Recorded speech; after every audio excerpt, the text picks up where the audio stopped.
কবর বলতে আমরা যতটুকু বুঝি এতটুকুর মধ্যেই সীমাবদ্ধতা নেই। আমরা বুঝি যে একটা মানুষকে মাটি খনন করে 3 টুকরা কাপড় দিয়ে সেখানে মানে শুইয়ে রাখা হয় এবং সেখান থেকে মানুষেরা চলে আসে। সেই মাটির মধ্যে একজন মানুষকে রাখা হয় আর আমরা মনে করি সেটাই হচ্ছে কবর। আসলে আমাদের ধারণা ভুল।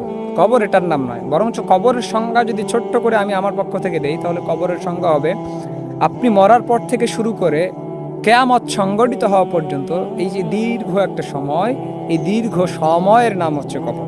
অর্থাৎ এই দীর্ঘ সময় আপনি কবরের মধ্যে কিভাবে জীবনযাপন করবেন। জীবনযাপন বলতে আপনি কি মরার পরেও জীবনযাপন করবেন? উত্তর হচ্ছে হ্যাঁ, যদি আপনার আমল ভালো হয় ভালো জীবনযাপন করতে পারবেন, যদি খারাপ হয় তাহলে জাহান্নামের সঙ্গে একটা কানেকশন হবে এবং ফেরেশতারা আপনাদের সাথে খারাপ আচরণ করতে থাকবে। এক হাদিসের মধ্যে আসছে, রাসূল বলেন সাল্লাল্লাহু আলাইহি ওয়াসাল্লাম, যে মানুষ যখন একজন মৃত ব্যক্তিকে দাফন করে ব্যাক করে আবার ওই মানুষেরা বাসায় ফিরুক আর না ফিরুক, মানে তাদের না ফিরতেই, তারা কবর থেকে চলে না আসতেই ফেরেশতারা ওই কবরের মধ্যে হিসাব নিকাশ করার জন্য যায়, সেখানে তাকে সওয়াল জবাব করার জন্য যায়। অর্থাৎ ফেরেশতারা তাদের হাঁটার খস খস আওয়াজ শুনতে পারে।